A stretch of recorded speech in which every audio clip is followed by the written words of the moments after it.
In this video, I'm going to be showing you how to see all the games that you've ever played in Roblox, so be sure to watch this video until the very end to prevent any mistakes in the process.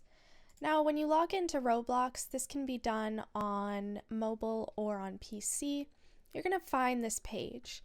Now, if you go to roblox.com/home or just click home, there's going to be an option to continue. Now, if you click on See All, which is next to Continue, or on mobile, you're just going to click Continue. This is where it shows all of the games that you've ever played in Roblox.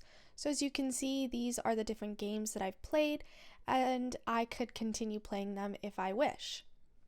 Now, that's really all there is to it. There's also different types of games that you can play where there's avatar shops, voice enabled, up and coming, sponsored. But if you go to the continued one, then that's all of the games that you've ever played. Be sure to leave a like, comment, and subscribe to the channel. Thanks for watching!